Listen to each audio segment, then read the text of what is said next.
और भैया जिज्ञासा और जानकारी का मतलब, जिज्ञासा और जानकारी का क्या मतलब होता है? हम्म क्योंकि कल कल का जो टॉपिक था तो मुझे ऐसे ही लगा कि वो जानकारी का है, तो मुझे इसका मतलब ही पता नहीं है कि जिज्ञासा का मतलब क्या होता है, जानकारी का मतलब क्या होता है। और मैंने कहा था कि यहाँ कभी भी जानकारी नहीं दी जाएगी।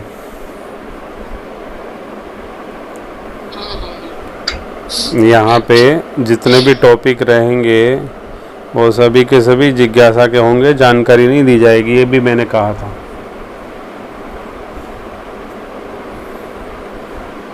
जी भैया, तो अभी आप पहले जानकारी और जिज्ञासा का मतलब भी बताइए।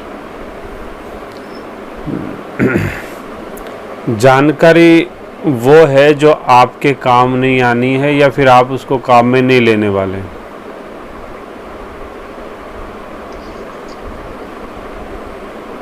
और जिज्ञासा वो है जिसको आप, जिसके बारे में समझ करके जान करके उसको जीवन में अपनाने वाले हैं। तो यदि सैद्धांतिक रूप से बात करें कि जानकारी और जिज्ञासा में क्या फ़र्क है, तो जिज्ञासु जो भी है, जो श्रीमद् भागवत गीता में जो वर्णन आता है, तो जो जिज्ञासु है वो जो भी उसको जानकारी मिलती है या जो भी कहने मतलब है कि जिज्ञासा वो करता है उसको अपने जीवन में उतारता है। जैसे भगवान श्री कृष्ण और श्री अर्जुन जी के संवाद में एक भी कोई चर्चा उन दोनों के मध्य ऐसी नहीं हुई जिसमें कि वो उनकी जिज्ञासा नहीं थी श्री अर्जुन जी की, और भगवान श्री कृष्ण ये नहीं चाहते थे कि ये जीवन में उतार ले। और अंत में उन्होंने ये कहना ही पड़ा कि ठीक है, अब मैं वही करूँगा जैसा आप कहेंगे, मेरा ज्ञान जनित अंधकार खत्म हो गया है और मुझे ज्ञान की प्राप्ति हो गई है। तो जिज्ञासा जो है वो जीव को प्रकाश में ले जाती है, जानकारी जो है वो अंधकार में ले जाती है। तो जिज्ञासा जीव का कल्याण करती है, जानकारी जीव को संकट में डाल देती है। तो जानकारी जो है उसका हमारे जीवन में यही अर्थ निकलता है कि वो हमारे जीवन में चरितार्थ भी है। क्या मतलब है कि हमारे जीवन में उसको प्रैक्टिकल भी हमने उतारा है। जो थॉटिकली हमारी वर्डिंग्स है वैसा का वैसा हमारा जीवन भी है। चर्चा जो होती है वो मात्र चर्चा ही होती है, उसका चरित्र ऐसा हो या नहीं हो ये कोई ज़रूरी नहीं है। लेकिन जो चर्चा करते हैं और यथार्थ में उनका जीवन भी वैसा ही है, इसका मतलब है कि वो वास्तव में जिज्ञासु ही है। तो वो जो भी जीवन में उनके पास में जो चीज़ें उपलब्ध हैं या वो जानकारी रखते हैं, तो उनके जीवन में भी ऐसा ही क्रम देखा जाता है कि वो जीवन भी वैसा ही जीते हैं। और जानकार आदमी क्या है कि बहुत सारी जानकारी आपको दे देगा, लेकिन उनका अपने जीवन में कोई वो मतलब नहीं है, वो अपने जीवन में थोड़ा बहुत भी पालन करने की कोशिश नहीं करता है, वो सिर्फ आगे से आगे पास कर देता है। राधे राधे। जी भैया, राधे राधे। कुछ समझ में आई जानकारी और जिज्ञासा? तो जैसे अपने कुछ रिलेटिव्स के लिए या फिर आस पड़ोसियों के लिए कोई भी चीज़ ऐसे डिस्टर्ब करती है और उसके लिए हम पूछते हैं, तो वो जिज्ञासा हो गई। हाँ, वो तो भाई जिज्ञासा नहीं। आप एग्जाम्पल बताओ डिस्टर्ब क्या करती है। अभी एक हमने एग्जाम्पल बताया, क्यों एक्चुअली जो हमने कल मुद्दा लिया था वो समस्या क्या थी वो हमें बाद में जानकारी भाई हमारी संज्ञान में आई।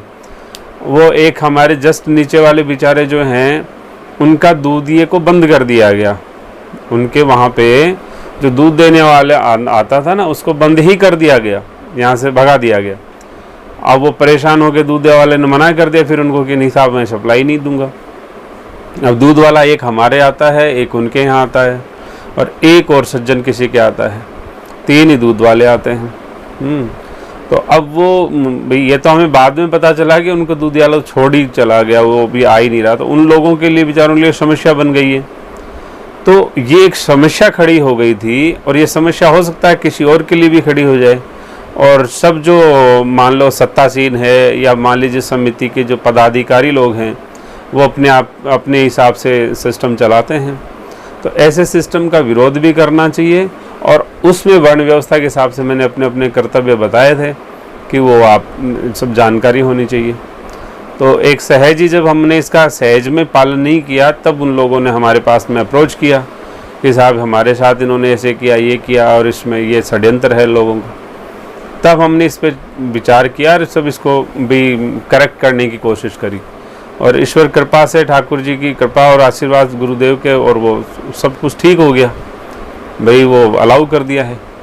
अब वो उनके दूधिया छोड़ के चला गया, वो आने को रेडी नहीं है, तो अब उनके लिए भी वो व्यवस्था करनी पड़ेगी, क्योंकि दूध तो चाहिए ही चाहिए उन लोगों को, और वो भी बेचारे बहुत अच्छे सज्जन इंसान हैं। तो इसलिए यदि समाज में हम रहते हैं तो वर्ण व्यवस्था क्या है, वर्ण व्यवस्था मतलब आपको क्या राइट है, कितना कहने का अधिकार है, किस तरह से कहने का अधिकार है, क्या क्या करने का अधिकार है। तो एक आपको शास्त्रोक्त रीति से, एक विद्वानों के मत से, और एक आपके जीवन के कल्याण की दृष्टि से क्या क्या करने का अधिकार है, ये आपको बहुत ही ज़रूरी है कि आपकी संज्ञान में हो।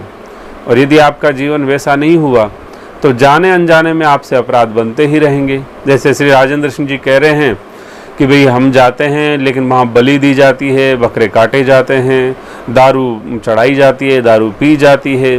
तो अब वो तो बकरे नहीं काट रहे हैं, लेकिन वहाँ पे वो प्रेजेंट है। मान लीजिए कि आपके यहाँ पे मर्डर होगा किसी का, आपकी किसी के सामने हत्या हो गई, तो हत्या हो गई और मान लीजिए आप उस ग्रुप में शामिल हैं, किसी ने इनवाइट किया आपको और इनवाइट कर लिया, आप भी वहाँ पे कुछ इन्हें गिने गेस्टों में हो, उनके अतिथियों में हो, और उसी सज्जन ने किसी की हत्या कर दी है, तो सरकार आपको भी वहाँ दोषी समझेगी ही समझेगी, और दोष तो है ही आपका।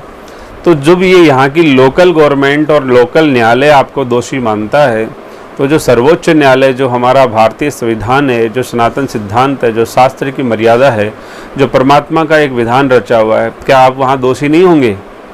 इसलिए मूक दर्शक बन के रहना ये भी एक अपराध है। हाँ, आपको यदि संज्ञान ही नहीं है, आपको पता ही नहीं है, आप बिल्कुल अपनी दुनिया में, अपने भजन में ही बिल्कुल मस्त रहते हैं, बाहर का कोई खबर नहीं है और आप तक कोई पहुंचती भी नहीं है, तब तो कोई बात नहीं है, फिर तो आप उसमें इन्वॉल्व है ही नहीं किसी भी तरह से। लेकिन यदि जाने अनजाने में भी यदि आपके पास में कोई ऐसी बातें होती हैं, तो शास्त्रोक्त रीति से जो आपका अधिकार है, जो आपका कर्तव्य है, वो आपको करना ही चाहिए।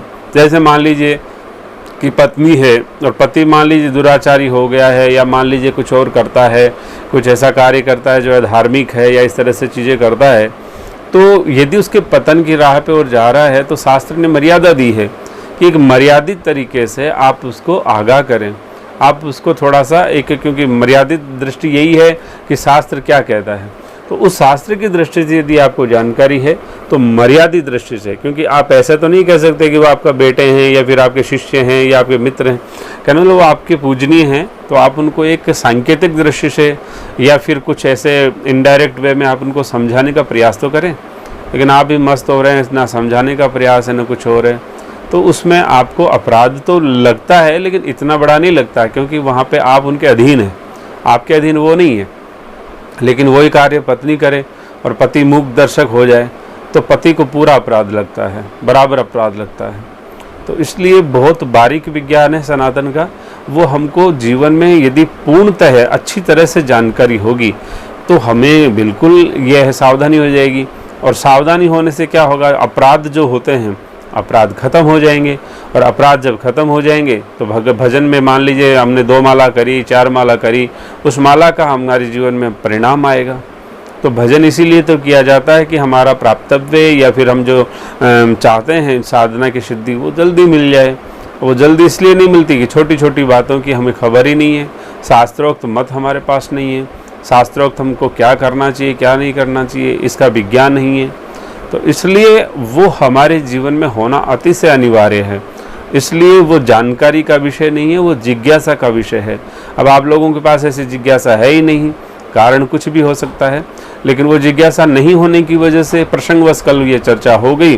बाकी ये तो बेसिक है, वर्ण व्यवस्था जो है हमारे समाज की, हमारे साधना पद्धति की, एक सदग्रस्त की एक बेसिक ये थ्योरी है, जिसको आप लोगों को, हम सब लोगों को पूर्णतः उसका विज्ञान पता होना चाहिए। इसलिए ये पूर्णतः जिज्ञासा का विषय है, ना कि जानकारी का विषय है। अब इसमें कोई संदेह हो या कोई प्रति प्रश्न हो, क्रॉस क्वेश्चन हो तो आप पूछ सकते हैं।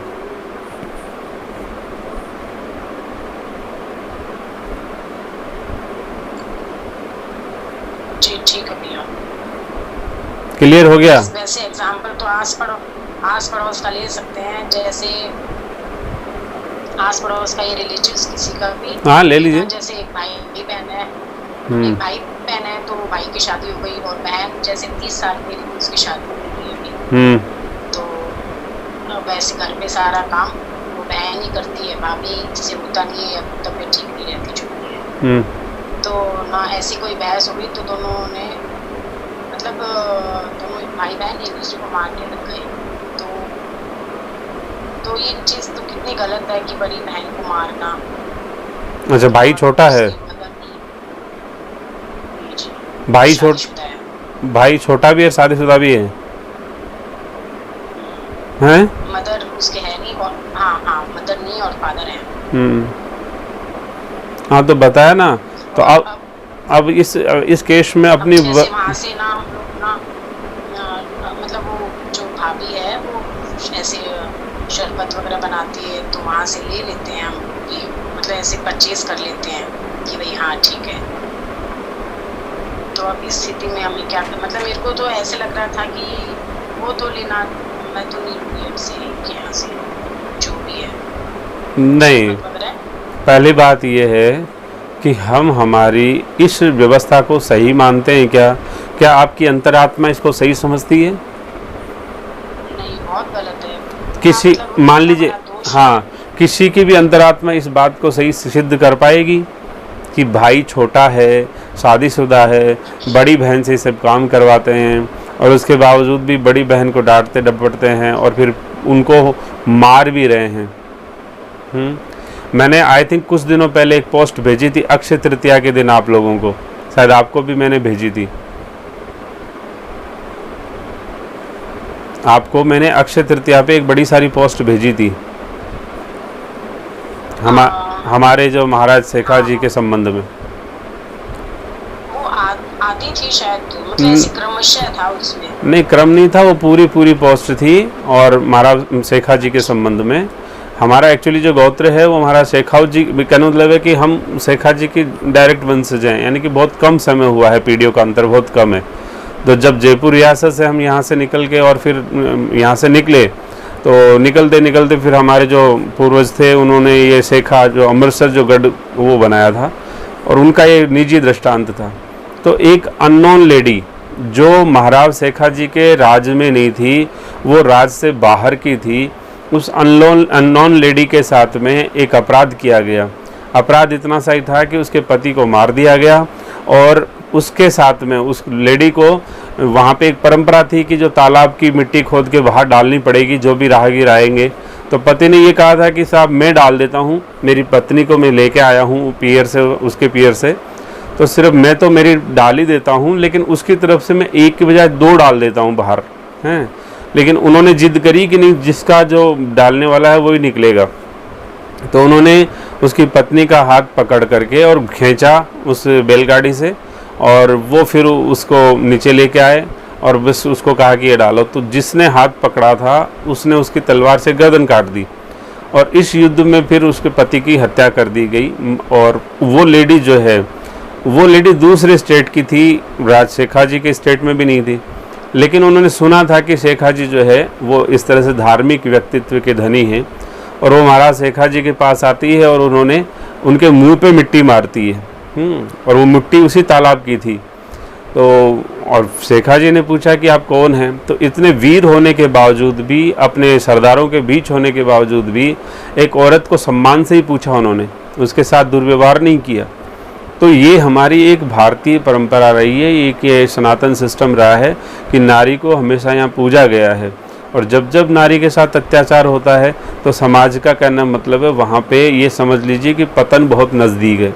तो इसलिए वहाँ पे उनकी बात को सुना गया और उन्होंने कहा कि मेरे पति को जिसने मारा है और इस तरह से है और वो मुझे, तो बोले ठीक है, मैं उसका सर आपके कदमों में लेके डाल दूंगा, उसके बाद ही अंजल ग्रहण करूँगा। और तीसरे दिन उनके कदमों में उस राजा का, जो गौड़ राजा था, उसका चरणों में सर ला के डाल दिया। तो कहने का तात्पर्य यह है कि हमारी जो भूमि है, भारत भूमि, चाहे वो साउथ चले जाओ, नॉर्थ चले जाओ, ईस्ट चले जाओ, वेस्ट चले जाओ, यहाँ पे महापुरुषों ने जन्म लिया है, सदा से महापुरुष ही होते आए हैं। और यहाँ पे गो, ब्राह्मण और देवी, इनकी सबकी पूजा होती आई है, साधु संत ऋषि महात्माओं की। और आज क्या है कि समाज इनको लेके उपेक्षित हो गया है, पता ही नहीं समाज को कि क्या करना चाहिए, क्या नहीं करना चाहिए। और मान लीजिए इस तरह का अत्याचार हम आंखों से देखते हैं और उसके मूक दर्शक बने रहते हैं या मूक समर्थक बने रहते हैं। मूक दर्शक बनेंगे तो भी आपको पाप लगेगा हैं, और समर्थक है तो भयंकर लगेगा ही लगेगा। तो अपनी वर्ण व्यवस्था के हिसाब से, अपने अधिकार क्षेत्र के हिसाब से, अपने सामर्थ्य के अनुरूप आपको उसमें सनातन संस्कृति के सिद्धांत को पालन करना चाहिए। इसलिए ये जरूर देखना चाहिए कि हमारे भजन की हानि की क्या वजह है। तो ये बारीक बारीक विज्ञान है। तो इसलिए कई बार होता है कि कई बार हमको बिना पता हुए ही हम पक्ष और विपक्ष देने लग जाते हैं। बात सही और गलत हमको पता ही नहीं, जानकारी नहीं है, लेकिन किसी के हाँ में हाँ मिलाने लग जाते हैं। तो ये हमारे भजन का नाश करने वाली क्रियाएं हैं। इसलिए ये जीवन में होनी नहीं चाहिए हमारे। तो इसलिए बड़ी सावधानी की जरूरत इन बातों पे। आज समाज का एक प्राणी, क्योंकि सरकारें क्या करेगी, सरकारों की जिम्मेदारी थोड़ी है, सब चीज़ें तो सरकार नहीं करती है। जो जागरूक समाज होता है वो फिर अपने कर्तव्य का पालन करता है। तो समाज में सभी जगह व्यवस्थाएं बनी रहती है। ठीक है, हर आदमी अपने अपने समाज को, अपने अपने परिवार को सुधार लेगा। पहला तो है कि अपने को सुधारेगा तो परिवार सुधरेगा, परिवार सुधरेगा तो समाज सुधरेगा, और समाज सुधरेगा तो राष्ट्र सुधरेगा। एक विज्ञान है इसमें। तो अब परिवार कब सुधरेगा या स्वयं कब सुधरेगा? जब उसको एक प्रॉपर सिस्टम मिले, जब उसको प्रॉपर सनातन सिस्टम की जानकारी हो। सनातन में एक भी ऐसी चीज़ नहीं है जो कि जीवन में पालन करने योग्य नहीं है। सनातन में एक भी चीज़ ऐसी नहीं है जो भेदभाव की दृष्टि से किया गया हो। हैं, सनातन में कुछ भी नेगेटिव नहीं है, वहाँ पे एक भी नकारात्मक चीज़ें नहीं है। फिर भी लेकिन आज सनातन के सभी लोग विधर्मी हो ना, इसलिए सभी लोग दुश्मन बने बैठे हैं। वो सनातन की कुछ अपनी अपनी व्याख्याएं लिख देते हैं, वाहियात किताबें लिख देते हैं। लोग उन्हीं किताबों के रेफरेंसेस देने लग जाते हैं। साहब अमुक डॉक्टर विद्वान ने लिखा, अमुक डॉक्टरेट ने लिखा। अब उनको ये पता ही नहीं है वो गधा कौन था। तो इसलिए हमको ये सब चीज़ें बहुत ही कंपलसरी है कि हमारी संज्ञान में हो, और अपना उसमें क्या कर्तव्य बनता है ये भी हमारी ठीक ठीक जानकारी में हो। राधे राधे। तो यहाँ पर हमारी क्या जिम्मेदारी बनती है? कहाँ पर? जो आपने बताया, जो आपके जो वो तो आपने देख लिया कि भाई आपको ये पता लग गया कि वो आपका जो पड़ोसी है वो गलत कर रहा है। और मैंने कहा था कि उर प्रेरक रघुवीर गोसाई, आपको प्रेरणा भी हो रही है कि गलत कर रहा है, हो रही है कि नहीं हो रही है? आपको इस बात की प्रेरणा हो रही है या नहीं? अब आप बताओ, जैसे मैंने कल आपसे यहाँ का सोसाइटी का केस डिस्कस किया, तो यहाँ कौन ऐसा लोग था, इन आप में से कौन ऐसे थे जो ये नहीं कह पाए कि साहब बैन हो तो दोनों होने चाहिए, और नहीं हो बैन तो कम से कम दूध वाला तो होना ही नहीं चाहिए? ये सब ने माना ना इस बात को। तो कहने का मतलब है हमारे जो उर प्रेरक, जो भगवान श्री रामचंद्र जी हमारी प्रेरणा कर रहे हैं और वो हमको प्रेरित कर रहे हैं कि ये गलत है साहब, ठीक है, तो वो गलत है तो उस गलत के आप सहभागी कम से कम मत बनो। जो गलत पार्टी है उसके साथ व्यवहार ख़त्म कर लो हैं, और सब चीज़ें कर लो ख़त्म। तो मान लीजिए क्या होगा कि जब वो गलत आदमी के साथ व्यवहार ख़त्म होता लगेगा तो उसको लगेगा कि समाज ने मेरा बहिष्कार कर दिया है। अब बहिष्कार क्यों कर दिया गया है? तो बोले कुछ न कुछ तो गलती है। तो जैसे आपको उर्प्रेरणा हो रही है ऐसे उसको भी उर्प्रेरणा होगी, और उर्प्रेरणा होगी तो वो भी थोड़ा बहुत अंकुश करने लगेगा, सकारात्मक दिशा में कदम बढ़ाने लगेगा। और लेकिन जब समाज से सब तरफ से उसको एक शय मिल जाती है, एक उसको प्रमोशन दिया जाता है, तो समाज देखता है कि समाज में तो मेरी बड़ी बहुत इज्जत होती है और कोई बात नहीं है, अब तो मैं कोई दिक्कत नहीं है, इनको तो मैं अपने आप ही देख लूँगा। तो समाज का जब शय मिलता है तो उस जीव को शक्ति मिल जाती है, और वो शक्ति का दुरुपयोग करता है। दुष्ट को जब शक्ति मिलती है तो दुरुपयोग ही करेगा। तो जिस दुष्ट को यही नहीं पता कि मेरी बहन की महत्वता क्या है और बड़ी बहन की उपयोगिता क्या है, और उसको वो इतना सा दंडित करता है, फिजिकली हार्म करता है, और हम ऐसे दुष्टों के साथ समाज में व्यवहार करते हैं, तो पहली बात तो कि हमको सामाजिक उसका बहिष्कार कर देना चाहिए, और किसी भी तरह से संपर्क बनाना ही नहीं चाहिए उसके साथ में। कम से कम जब तक वो सुधरे नहीं या लगे नहीं कि इसमें सुधार कुछ हो रहा है, तब तक तो बिल्कुल भी नहीं बनाना चाहिए। आ रहा था तो सॉल्यूशन हो सकता है बता रहे होंगे। मेरा बीच में डिस्कनेक्ट हो गया था। नहीं, सॉल्यूशन तो सबसे बड़ा सॉल्यूशन तो यही है कि आपको उसका सोशल बाइकाट करना चाहिए। आपको उस बंदे से या बंदी से संपर्क नहीं रखना चाहिए जिसने अनीति की है, अपनी बहन को ही कूटा पीटा है या कूटता पीटता है और बड़ी भी है और उसके बावजूद भी बिना कोई अकारण काम उसको पीटता है। तो कहने मतलब अभी आपके हृदय ने माना कि ये गलत है, दैट मीन्स सही है। आपका यदि उर प्रेरणा हो रही है कि ये गलत किया गया है तो आप उसके साथ मत दीजिए, किसी तरह का उसके साथ संबंध मत रखिए। ऐसे लोग दुष्ट जो होते हैं ना, वो घर में तो ऐसे दुष्टता करते हैं लेकिन बाहर बड़े मीठे होते हैं। बाहर ऐसा समाज बना के रखते हैं जो पूछो मत आप। तो इसलिए ऐसे दुष्टों से संबंध रखने की ज़रूरत नहीं है और आप अपना बस उस बाइकाट कर दीजिए, कोई लेना देना नहीं उससे। तो समाज में जब इस तरह के कैरेक्टर का बाइकाट किया जाता है तो धीरे धीरे वो लाइन पे आने लगते हैं। जब क्योंकि उनको पता लग जाता है, उनको भी पता तो रहता है कि हम क्या अपराध कर रहे हैं, क्या गलतियां कर रहे हैं, तो धीरे धीरे वो लाइन पे आ जाते हैं। एक से एक बड़े बड़े जो कि आदमी का जो हृदय जो है ऐसा विदीर्ण कर दे, ऐसे ऐसे इंसिडेंट्स आते हैं जिसकी कोई हद नहीं। तो ये तो है ही, समस्या तो भारी है। तो इसलिए बाइकाट करना ही उचित है उन लोगों को।